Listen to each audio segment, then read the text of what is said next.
I really feel like the Lord be testing me. Yeah, see, like if this is really what I want to do, I feel like I'm in it for the long haul. I feel like I was put on this earth for a reason. I was given the set of talent and skills that I have for a reason. Talent is challenging, man. Like injuries, life events, life things, personal events. I feel like it's still going. Like I just feel like the road is smooth for a bit, then it's bumpy, there's some potholes, and I have to fix the pothole so I can continue on the road. So I feel like it's a rocky road and I can see everything ahead. And I just know that wherever I come to, I will have the tools to get everything out the way where it is. I feel like that's just like the road to getting to where like I want to be or where I need to be. I'm confused with like your name's gonna be your mysterious Q. Yeah, I mean, that's why like I needed to keep a Q in there because people still gonna just like off a reaction just say Q. So like, I mean, it works. Yeah, because like it's interesting because it's leading to mysterious Q. I think we never talked about it for a while, and one of your influences was Hayabusa. Yeah. But what was like your first like exposure to him? I think this is when I was just finding out about YouTube, and I was at a friend's house like during the I think like high school. I already had graduated high school, and I was looking at being a wrestler, and we were like just uploading video games. So like we were Like the Earth was that like early like 2006. Okay, so it's like so it's heading towards the online video. Yeah. So like SmackDown vs. Raw was like the big thing, and we were just uploading videos, watching other guys play. And then after that, like there was this, it was like this, the thumbnails always got you back then. Oh yeah, it still is, but like the algorithm is just really weird how that is. So like the thumbnail had like Hayabusa on top of this cage, and I was like, let me see what this is. And it was like a tribute video, a music video. So like I flipped on it, happened these, and I was just hooked from the beginning. Like it was like this Lacuna Coil song, and like I don't know what the instrument was, but it was like a slow like fade into like him, and it was just all his intro stuff, and I was like, damn. Yeah. And then you start seeing his moves, I was like, I'm gonna be like him. And from then, like it just I went down the Hayabusa wormhole. What was interesting, because I watched it last. I think you might be talking about the same match. It's the exploding cage match with Onita. Yeah, that one was because like it's very over the top with like from beginning to end, and like the fact that Hayabusa put Onita over. That was probably the most interesting thing about Hayabusa is he's loyal to FMW at the time. Yeah, he didn't want to turn to New Japan or All Japan or DDT or any of these larger companies. It's almost like there's loyalty behind it, and the matches are over the top with, especially that cage match with Onita. Yeah, because he ended up getting hurt badly in that. Yeah, that's when he got the iconic scars on his tricep. He had like bad burns in that match or something like that. How did that really? Then of course you were starting to train. How much was the Hayabusa persona kind of carried on when you started training as a wrestler? It didn't come like in the early days of training, because at that point, like in the early days of training, I was trying to get everything down that like what was like the basics of tugboats, like at the time. Okay. So he was very amateur and technical based. Okay. So it would have to be like, okay, there's free time to play, or free time, or when this guy Buster Time will come, and he would just have us do advanced things. So that's when I could just like, when like, hey, I've seen this, can I practice this? Hey, can I try? Oh, so it's more like something on the side, but it's not something that's going to be done in a show per se. Yeah, because I mean, I wasn't thinking of like, realistically, I didn't think I would be called up to have my first match as fast as I did. Okay. So like, I was just like, oh, this is in the back. So like, I'll just have this just in case. But I'll still do like everything basic wise that y'all want me to do. But this is just for like whenever like this is ready. And it was going to be ready. Like I was maybe like 4 weeks into training. Okay. So that's fair. It's fairly new. Fairly, yeah. Okay. And I was supposed to have my first match, but then I broke my wrist. So that set it back about 3 months. But I was still training like with the broken wrist. Like a week after I had surgery, I was training again. So by the time it came for my first match, I was like, I have this move, these, like, I knew the staples. I wasn't doing too much, but I was like, I knew I wanted to get this in, a spin a wheel kick, and if I could get like a Falcon Arrow. I was going to say. Yeah. But I was too skinny back then. Like, there was a lot of big people, so I really couldn't get that. 450 was one of the things that, like, I didn't think I could do. So it was like, oh, like, maybe this is a pipe dream, like, one day. Yeah. And I never forget, like, it was this wrestler, Mark, he went by Mark Gordon back then. Okay. He was like Mark Vaughn. And he was there, and he was like, I can't do a 450, but I can do this. Sometimes you just got to go up and do it. He was in your head, do it. Yeah, okay. And I was like, you know what? Okay, so it was me and this other guy who was like trying it. Yeah. And Tugboat goes, well, whoever does it first, they can have the move.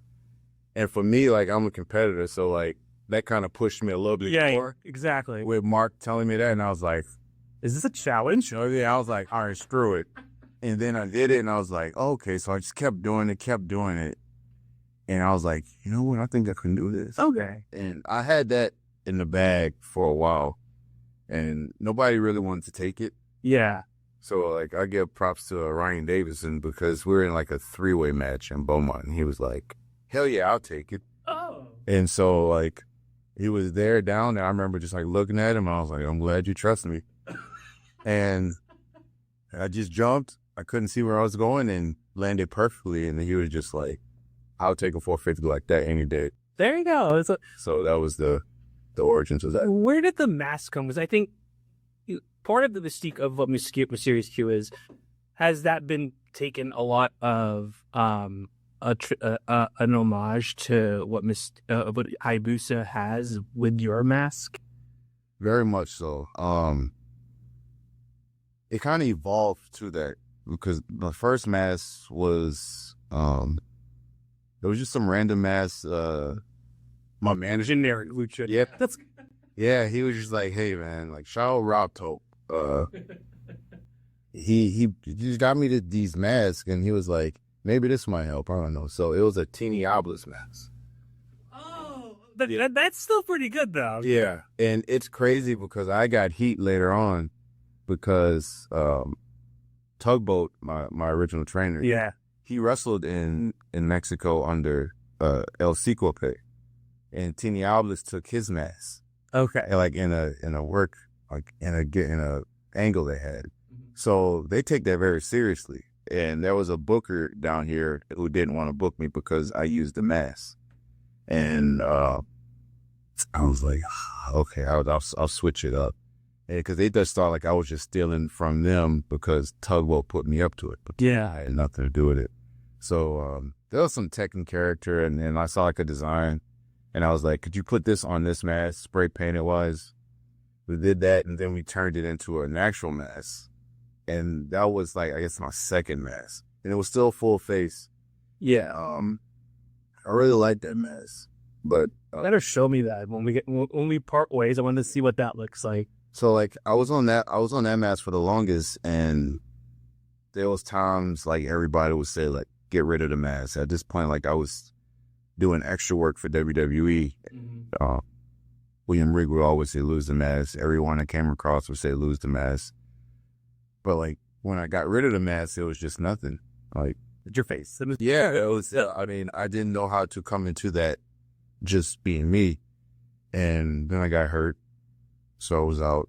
And when I came back, I was like, I'm gonna do the mask like how I want to do it. Okay. And I knew because back then I used to ask people at Row about like certain things, and I was like, no, that's too much like him. Don't do that. So it got to this point where like, I'm going to do this because I feel like this will work and my eyes will be out. So it's some form of emotion that you can see.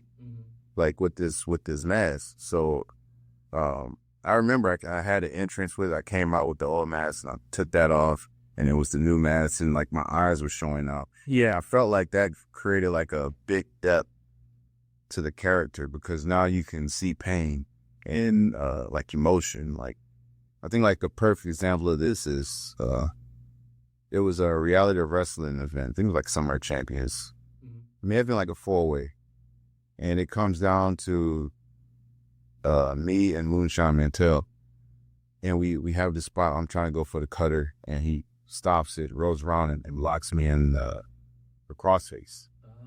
And in the crossface, like you can just see, like, because it focuses on the eye. Just on my eyes, you can see like the panic and the emotion, like in my eyes, and that's like a perfect example of like why I wanted to go to like that mask, because from that moment you can see like the selling in my face. Yeah, probably like the only good cell motion I've had, like the movement, like yeah. But that was it was definitely like a homage to, you can almost say, stealing Hayabusa swag, but I mean inspired of you. I wanted to get at least one like form to where I was just like, all right, cool, like let me give you props. Yeah, because I was thinking too, like moving towards, how long have you had like just basically the entire persona of Miss? How long was that? Have you had that on? From like all together? Yeah. Oh. If you want to throw a date, so we can just that'd be fine too. Oh, like maybe 15 years. Oh wow! See that lasted a long time, because with each mask iteration too, how much did that evolve to the point where you are at the edge of Carter Blaq? Well, how many changes have you done within those 15 years? Another guess like that, and he said like over, it's Epi, and he was like over 10 or 15. I'm like, what the heck? How always do It's like Epi. Yeah, Epi has like a wardrobe, but he's nice.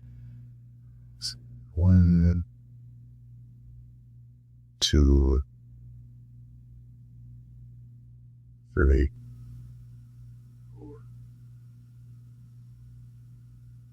7. Wow, okay, that's not bad. Because you had like the green. I remember you had the green for a while. Yeah. You had the red. And what else did you have? Yeah, it's always been like the green, and then like I kind of changed it into like the green and red. Yeah, because that's what I remember with the different match changes. It's kind of nice because I think it was your return where everyone got out with mysterious Q masks. Yeah. Coming out that. Wait, that was what was that? I know it was a new Texas show. Yeah, like a Survivor type. But yeah, it was like right before I heard. Yeah, because like, what was it like having all those guys and the mass that you've made within that span of time leading to that point? Did you ever realize, like, holy crap, is this is where it I can't believe like this is how far my legacy as a wrestler comes in? Yeah, that idea actually was Eric Lockhart's. He was like, hey, do you have like all your masks? And I was like, dude, seriously? Let me go check, because some of them are just like, because some of the ones like when I would switch, I would just have somebody rip it. So like some of them was like ripped, and I couldn't change them. So like at the point, like I had like 3, and I was like, man, this is all I have. And then I started thinking like, oh damn, I had this one like over, but this was out. It was like at my mom's house. Okay. I'm gonna have to go over there and dig through stuff to make sure like I have it. And there was one I found, but there was legit dust on it, like so much dust. And I was like, damn, I've been wrestling this long. So like, it's crazy, yeah. Cause like, I mean, when you're doing shows like that or life events, like the years just go by so fast. You just never realize it. Yeah, like the days just speed up. Like the weeks used to be so long for me, but now it's just like Monday hits, then all of a sudden it's Friday and you got a show. You don't even realize. Yeah, like it's like real life is actually like a side character that's playing like a backseat, and like you just live on the weekends with wrestling. Yeah, exactly. Because it's interesting with the Mysterio. You had the New Texas Championship for the first time, and over that span of time, having this title for the first time, and I always say this whenever someone has that, but when someone said Edney for the first time when he had this title, what was the emotion? What was going through your mind getting that belt for the first time? Oh, it sort of took a while, but I know going into it, it was me taking this title and saying, "Hey, I have something to prove." Cause I think like around that time, like I had this thing going. I think it may have been 2019, where I was like, "Respect the cookie tour" type thing. I was right, and my mindset behind that was, I was seeing how guys would be in Texas and like people really wouldn't get behind them. right, Fans really wouldn't like support them. But once they left and made it big, then it was like, oh, like that's my guy, like represent, like so proud of him and just taking credit. And I was kind of like, I've been like privy to these conversations about this talent, and you wasn't all about this talent. Like you wasn't like really wanting to support them. Like you wanted to kick them out. yeah. So when I heard that, I was just like, everybody want a piece of the cookie. Like when the cookie. Oh, everyone wants a shot of the time. Okay, got it. Well, that like just of just being like supportive of people. So like I was like, I'm gonna make them respect the cookie before they get any crumbs. Yeah. So when I got the title, I was like, okay, this would be like the cookie. So now like, how about you get y'all respect it? And so I started to get like confidence with it, and with this, like, it didn't help like the pandemic kind of like slow stuff down. Yeah. But I think like the first title defense, which was my like kind of coming out, was against Chris Bay. And I feel like that was the match that kind of put me on notice, like, all right, cool, like there's this guy down in Texas with the mask who's kind of tall, but he can work. And till this day, I always say like, big shout out to Chris Bay, because that was the match that kind of like made me feel, hey, like with this title, like we can go and do things. And there's validation in your career, because oftentimes, I'm learning this, especially like if someone has a title belt, everyone is going to look, everyone's going to spot, everyone's going to say, all right, let's run it. Yeah, let's run it. And with each of those title defenses, has there been a lot of expectations with each title defense, or you were like, all right, let's just run it. Let's see how I'll do things defending the New Texas titles?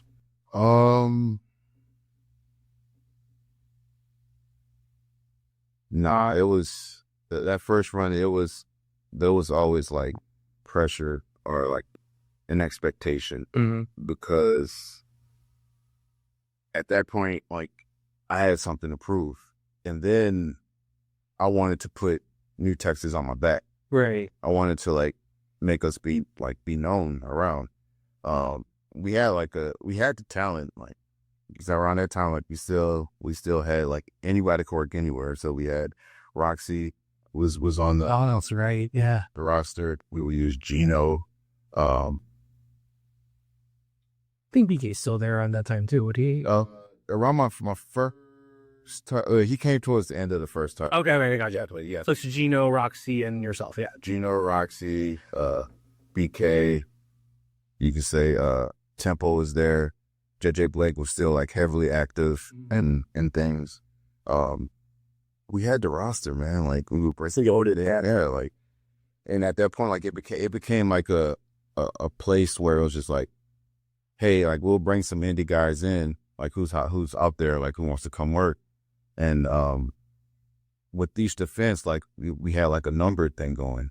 And I remember Kiefer saying, people for some reason are fascinated with numbers. So yeah.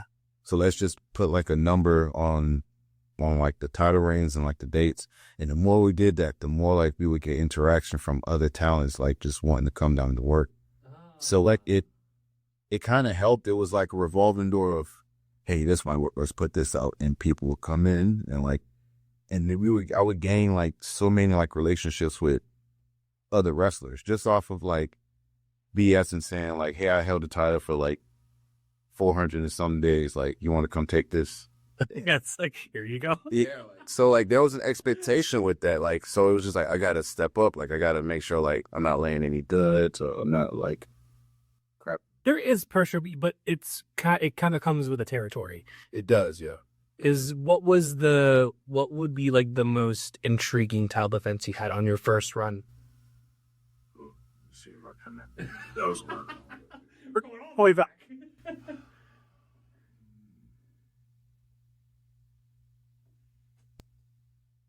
Oh.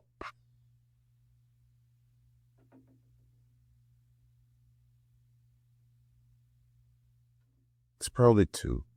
Okay. The first one was the match with Mike Bennett, because I saw that a lot. Okay, wait, go ahead. I didn't think that we were gonna have like a good match like that. Like I didn't, because I knew of his like his older stuff. Yeah. And I was like, I don't think that's him. I think he's like very like technical now. Yeah. At that point in my career, like I kind of like faded away from the technical stuff. It was more like, you could say TV style or a hybrid style. But when I got there, like when we got there to talk over the match, things were just clicking. And he would want to go a certain place, and I would ask him, I was like, wait, why are we doing that? But not like in a disrespectful wise. Like, I want to know like why are we doing this, so like if I call a match after this and I go to this, I know why I'm doing it. I'm not just doing it because, hey, me and Bennett did this. So like, it's like there's a guy who's like in like a different hemisphere. Ring of Honor guy. Yeah, exactly. Yeah. So and the match just clicked, and he's the first and probably the only person to give me a power driver. I was so scared. Like those one of those. And it's like, no, he's very positive too. So that's So he was like, I'll take care of you. And I don't know, to me, I just felt like that was a bond, because I never trusted anybody to like give me a power driver. Yeah. Not even like my best friends. And you did it safely. That's the thing. Yeah. So that was the first one. The second one was a 4-way match. It was me, T-Ray, Manders, the one called Manders, and Shogun from Vegas. Jeez. It's part of like he's under like Chris Bay's crew. Yeah. And it was like elimination match, and there was a lot of wildness going on in that match. But in that match, I almost like stayed down for the 3 count. What? Because T-Ray hit me with a move, and the crowd was so into it, like from like the move and then like the cover, and I was like, man, I wonder if I just stay here, like how long would this pod be? But like I knew where we were going after that. Like it was leading up for me and BK. But T-Ray, you almost got the title that night, right? Because I was just like, yo, it's crazy. Yeah, I was like, it's so crazy how like wild they were. Almost like if I was like, I wouldn't have had like a few more years under my belt, like right, and vet status, that probably would have been like a play that I would just called in the ring. Like, yeah, this is the right call.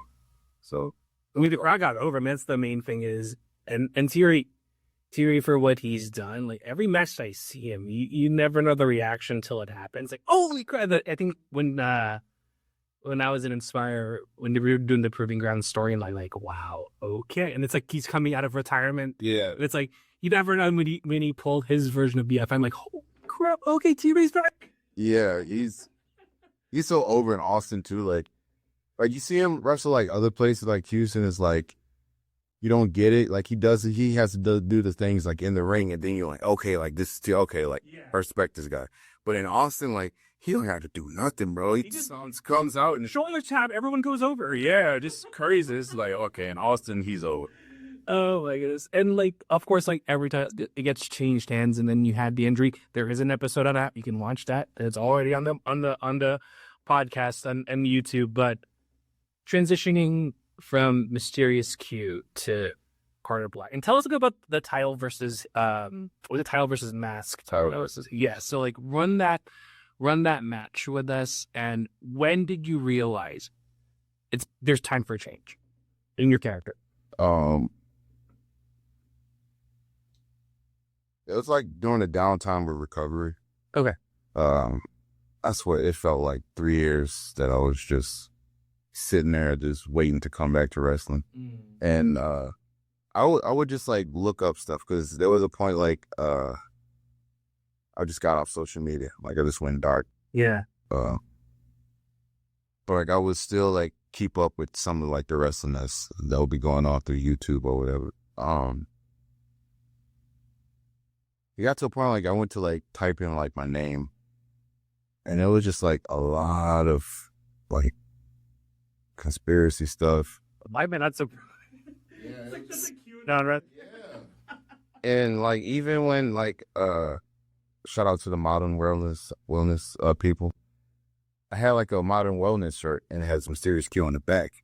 And I remember like in therapy doing that, and this old lady comes up. She's like, sir. Oh no. What's this Mysterious Q? Oh boy, here we go. And I was like, oh, he's just a character that I play. Are you part of the? And I was like, oh no. And so like I was like later one of the ones, and then like the more I kept looking up, I was like, man, I'm probably gonna have to change my. You're tied to QAnon. It's like, yeah, like go. It's been like that, but like you don't know until like you actually sit down and you go through it, and it's like, oh. So it wasn't like it's time for you to get its motivation. It's like, crap, I don't want to get tied to conspiracy theory. I mean, it played a part. Yeah, it definitely played a part, because I was just like, I can't do this. And then I really did feel like it was time for like a fresh change. Okay. I wasn't going to be. Well, let me backtrack. I had been hit with a proposition before I came back. Okay. About wrestling certain places, and in my head I was like, okay, like if I have a character here and a character there, that's two separate characters. Yeah, same person but two separate characters. And I was wondering like if I can do that, but things had blown up, and so like I knew I wasn't going to wrestle at a certain place anymore. So with the name in that, I was just like, well, it's already like I'm starting fresh regardless. So I did the Q thing for a while, and I felt like when I came back, there was like the initial buzz of me just coming back, and then it would just decline, because I still wasn't like fully ready to be back yet. Like it took me a while to mentally and physically just be able to move and be comfortable in the ring. Right. And I knew like 2025, I was like, all right, like this is probably gonna be like the last year of like Mysterious Q. Like I need to like really do something to boost the change. So like I got with a team, and they would just pitch ideas, and it's just like a new name and this, and I was just like, I really like to use like my legit last name. Yeah. Like if I'm starting something, trying to start a tribe or a leeway, I would like to have like our name on something, like in something. Yeah. So that way everybody else who comes behind with the family or and whatever can follow like my lead. So I was like, okay, like I want to use Carter in there. And just so that the families know, we're like, oh, seeing. Yeah. So like I'm putting my family. Yeah. But it was just like, I don't know, like what could we use with that? And I think like I was just like drinking one night, and I was like, what about like Carter Blaq? That's catchy, honestly. Yeah. But I knew like it wouldn't really work, because this was around the time like Rachel Rose had just did AEW. Okay. For something, but she had a different name, and I was like, oh crap, in my head I was like, did she get signed? And so like I remember asking, she was like, no, because this person had this type of name and Rachel Ellen was there, so it's just too close. And I was like, oh, okay. So in my head I'm like, That would throw people. I would get myself out of that if I was in that position. Yeah. So I was like, man, so in case it goes to any type of lane to where like it could be blocked this way, blocked that way. Yeah. I wanted something unique that way, like if I type it in, nothing else, nothing pops. So hopefully there's no Carter conspiracy. Yeah. So I was like, okay, like I wanted black because it was either gonna be black or green, like just in like homage to like Kai Green. Yeah. So I was like, okay, I can probably go green because I wear green. And somebody in the team was just like, what about black? But Q. It makes it easier though. Yeah. Yeah. And I was like, and she wrote it down and I was just like, Well, you know what? Maybe. Because at first I was like, I'm not seeing it. I was like, well, at this point, just go out and just do it. Because there's a Q in it and all people still could be conditioned to say Q or call me Q. And you can still call me Q because Q is still. If they see it in social, it's like, oh, okay, I see where this is going. That hopefully that's the draw. Yeah. It's still Mysterious Q, but it's the different character that you have together. Yeah. Because you did go back in Uncanny as Mysterious Q. And what was it like going back for just this one match with Dylan over at an Uncanny in Austin? Honestly, I was just like 2 more matches in this match and I'm done. Wow. So yeah, because Uncanny booked me like in 2024 for that. So I was like, okay, like I had just switched from, it feels like I just did it, but it's probably like a month or 2. Yeah. From Mysterious Q to Carter Blaq. But with these other like promotions, because I have a match tonight, like in the mass. Yeah. We already had promoted it. So it's okay. There's no point of over. Yeah, so I'm just gonna like finish out those bookings, which tonight's the last one. He has Mysterious Q, and then going forward is just Carter Blaq, no mess. Okay, cool. I am gonna say this too. The second time having the new Texas title.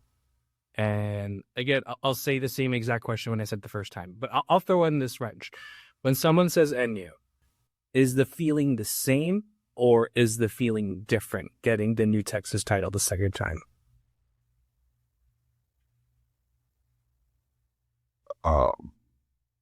It was different. Because I still didn't feel like I was like 100% like in that match. Okay. I got hurt again like 2 weeks before that. Case you got exposed, dude. Yeah, like it was the same, just the ACL part of it. Okay. Oh my God. Is it over? Yeah, because the second part I was just like, okay, where are we going from here? Because it's uncertain. Yeah. Like I have it, but it's not cute. It's this new character. Yeah. So I know going through it's going to be kind of, people kind of be kind of like, huh? What is this? Like, who's this guy?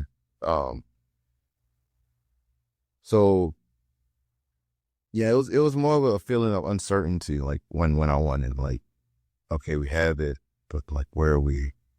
We're going to run with it. Yeah, where are we going to go? So it's like, all right, cool. Like, I had the layout and I was just like, okay, so now, like, it's like this is giving me, I don't want to say validation because the first time it was more like validation. This is giving me like confidence back because now with this, I can go and wrestle people like Adam Priest, who before I would say like the possibility of us wrestling was like in the past because he's way up here. He's a high level indie wrestler. Yeah. And I thought, okay, cool. Like maybe like I'm not there anymore, but now like I have this title. It's like, okay, I have something. Yeah. Yeah, exactly. You have something to prove. Yeah. So it's like, okay, this now opens the door of, okay, I can wrestle somebody like you.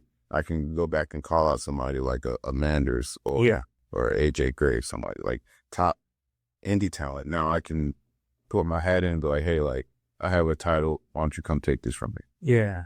So because you have like, you have this belt again. It's like, anyone who wants to come here, everyone wants to get the title, we have to go through you. Yeah. It gives not validation, but it just gives a purpose. Like, hey, we can go and wrestle for a purpose. Like this boosts me up a bit. Right.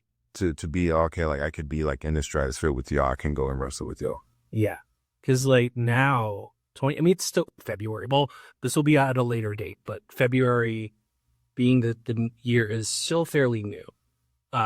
Besides, of course, the title that you will have to defend this with every fiber of your being. But what are some of those goals and milestones that you're still looking forward to besides the title? I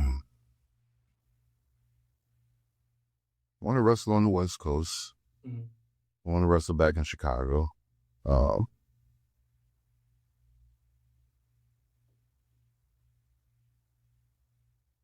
Still on one more run, man, to try to see like if I could just get somewhere like under contract. Never talked about that before. Whether that's TNA, NWA. Yeah, we knew the AID's right there. It's like striking distance too, which is interesting. It is, but or do you want to forge your own path to go to that direction? Sort of, because I feel like WWID is kind of like maybe for like some of the younger cats. Okay. Just from the people I know of, like Cappuccino Jones and Marcus Mathers. And I have yet to see like any like Texas talent like BID yet. Yeah. So like right, because Ice Williams is never mind, because it was in reality. Ice Williams is Vegas cat. Yeah, never mind. Okay. So like that's just like my thing of it. Like I'm not a follower by any means, but you're aware of it. It's good to see like, okay, like we got somebody from Raw. Like, all right, cool. Like if like say like I would assume like Zilla would be ID'd, but yeah. But then again, like I don't think Zilla really needs that. Like he could just it's just like a little pit. That's okay. So just go up and I mean Jacob jumped right in. Yeah, I feel like the same like with Zilla. Like so like if let's say like if like Gino Medina, like if he got ID, that would be like that's Texas talent. Yeah, and I'm like, okay, so like you see somebody around who can do that, and you're like, all right, cool, like now we can do it. There's someone to follow. Yeah, like if he or like let's say I get GG Ray, like if they got ID'd, I'm all right, cool, like it's okay, like I can see it as I need somebody in the room to be like, all right, cool, like I can see this, because it's hard for me to see certain things. Like I know that's faith and I'm big in my faith, but certain things I need to see, like you know your limits, but you know it's limitless, but you know where your borders are. Yeah. So like, and even like if Dustin went like to me, Dustin seems like the prime candidate to be like WWID talent. Like it sucks he got hurt, but I mean he'll come back. I saw him walking around without the crutch, and I'm like, all right, cool. Like he's alive. Yeah. So like, I mean, it's not out of the realm of possibility. I just feel like at this point in my life or career, like I would have to go somewhere else and kind of like prove like, hey, like this is why it would be okay to put money on me, like to spend money on me, to invest in me, to sign me to something. Like I look at some places like even NWA, like we see like there's so many guys there too. Yeah, and it's kind of like I don't like because they have the San Antonio territory. Yeah, I'm finding it tough to think like I can't be like I haven't done anything like with any of those places, and maybe it has been me. Like maybe it was just the mass, or maybe my work rate or whatever. Like I've always been open to saying like I would want to know like if something wasn't there or something needed to be worked on, let me know, because I can't get better if you don't tell me the things that you wouldn't hire me for. Yeah, and you're testing the waters. I'm noticing this since we last talked is from the last record. I was listening to it on the drive to here. It's like you're still testing the waters. You're trying to figure out where to go, but when the opportunity comes, you'll still take that. Yeah, at one point in time. Yeah, because the opportunity is opportunity still. Like, yeah, I mean, any chance to travel and wrestle, I feel like that's where I get better, because you see different styles. You're in like a different area. Different people have different approaches to this one thing that we all do. Yeah. So like, keyword is different. So like everybody has a certain way, but when you take certain aspects from, say, New York up at Battle Club, and you're doing some things like in the Midwest, and you kind of like take certain ideas from them, or like Lee Moriarty, and you kind of like put those different spins on things, you could come up with a whole new style or something different. Yeah. And that's in a package that you can present in your presentation, and then somebody may see it and be like, hey, I like that. Like, let's reminds you FMW so much, and you mentioned it, because like FMW is completely different. Yeah. The New Japans from the DDTs, All Japan, because it's like what's established that started in the US moved into here. FMW is kind of like, nah, screw that. We're going to defy all that. We're going to put exploding cages. hardcore, never lucha, like they had everything. And that's probably where you're going to be heading to, because I was thinking about just like where your matches are going to. And that's the one thing because with the pillars, you had Gino, you had Roxanne Perez now, BK, and you, because like now we're seeing this newer crop of the ones who are following in your footsteps. What was that like, seeing like the likes of Zilla, Dustin, O'Day, everyone who's in the New Texas or anyone around it that are still in your shadow, moving up in their careers? It's crazy. I was just talking to JJ Blake about this, because he plays a pivotal part in this. Oh yeah, no, absolutely. Just at a point, I almost felt it as a challenge, because you would see Jack, climb back up. Yeah, sort of like you would see them like when they started, and then like you leave for a minute, you come back, and everybody's kind of just like killing it, and you kind of like, I'm gonna have to step my stuff up. Like, yeah. It's a good feeling. It's way better from when I was coming up, because I don't think really, and this is no knock on the business when I was coming up, but it's a different time. Yeah, not a lot of people was willing to help. Like, everything was still kind of close to the chest. It was, I'll do my gig, and really not concerned about yours unless you were under my wing. Yeah. Type thing.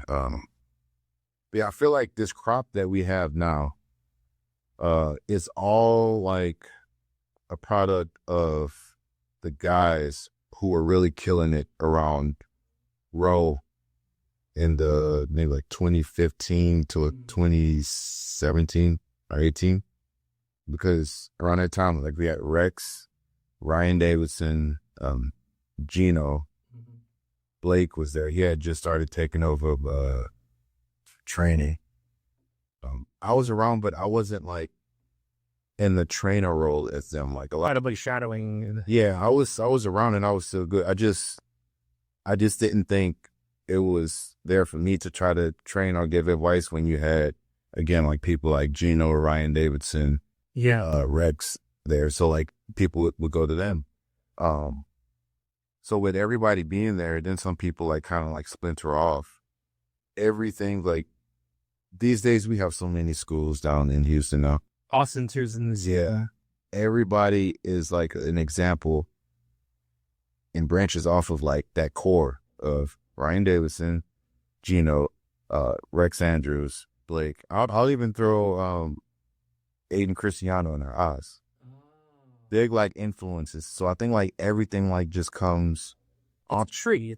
It branches off. It spreads out, and like you can ultimately say like that's a product of Booker T. So like, I mean, I give him his props there, like with that. So with that, like you'll have like the products that you'll see. It'll be like a Zilla or a Jay Alexander or a Will Allday or like O'Day, the Eighth Day. Yeah, people like that. Dustin. Like a lot of those is a product of the groundwork that kind of like we all just like put in.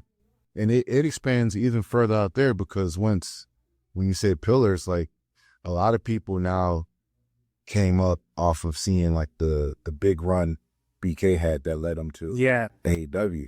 And he had like a massive run.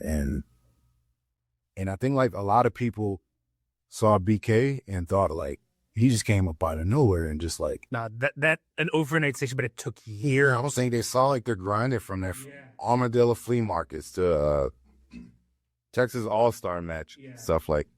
He kind of went through that. And I think there was a part like, I may be like, not Vin, but I think there was a part where we had like a BK problem in Texas to where people kind of just saw the hot run of him and thought, okay, we could just put somebody out like that, like regardless, like we'll start a school and we'll have this guy just. There's work. Yeah, like there is work behind it that you have to do. Like he is like, BK is a prime example of when you do so much like that hasn't been seen, and then like as soon as people see like this one run of you and they finally see you, they think like this is it, like it's just pinnacle. Like you didn't like he just came up with this and just like hit it here. It's like no, there was like a grind, there was a process to it. It took him like 5 or 6 years. It was around your time too.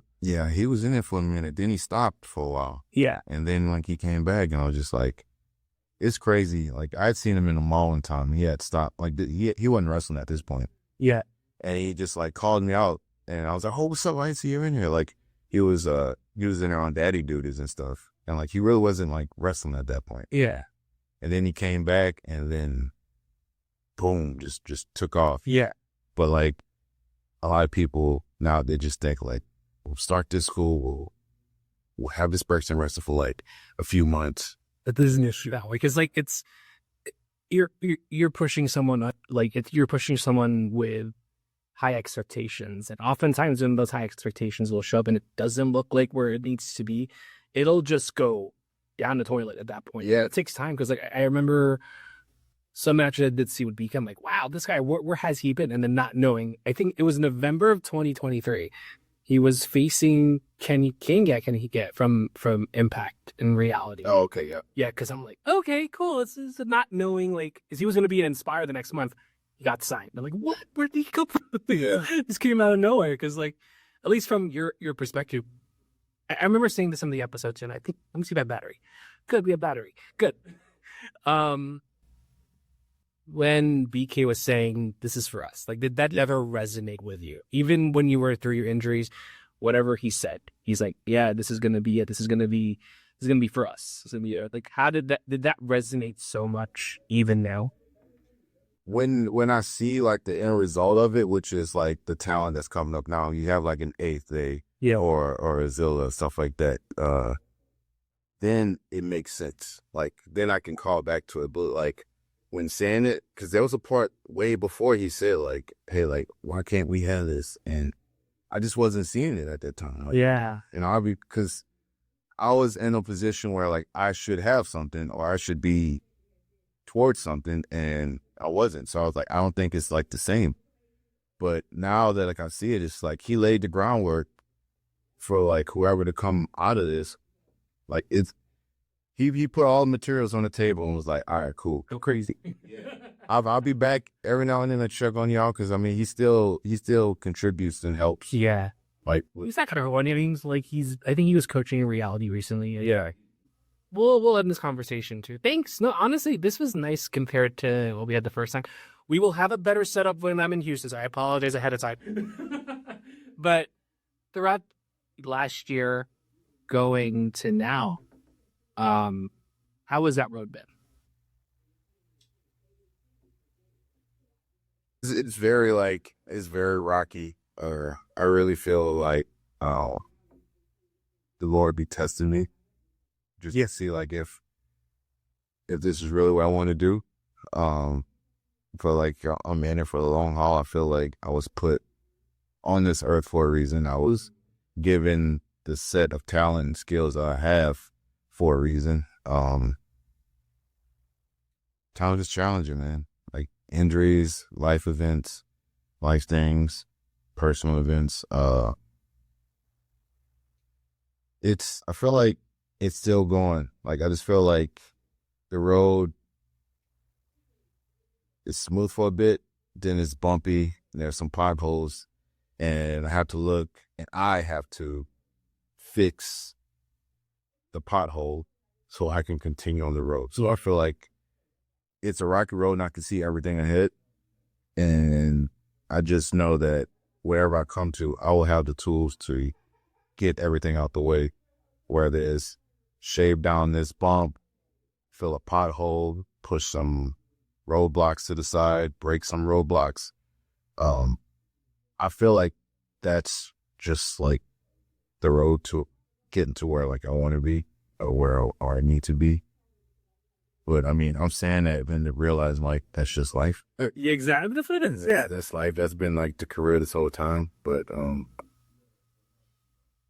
yeah, it's been kind of rough, but like it's nothing yet to where I'm like, You're in a better position. Let's just say that. yeah, definitely in a better position now. Yeah. Like, it was weird. I didn't know like where I was gonna come. I mean, where I was gonna go. Like I don't have the certain backing as I used to. Yeah. I was afraid like, all right, cool. Like I just might be forgotten about, like just erase from a serious case. But if that was to happen, I would be okay with that. Yeah. Because I mean, I'm starting to build something here now, and even if it's not seen, there's stuff behind the scenes that I pour into to where, I mean, I probably want to always get like the props or whatever on the front end, but in the back end, like, all right, cool. Like behind the scenes, I'm helping you. I'm helping this person. Like there's some type of influence. So Yeah. I'll get help. We'll wait for Prince Nemo to return. Yeah, I'll wait for that show. Oh, this is great. For those who are watching and listening, thank you so much for tuning in on this episode.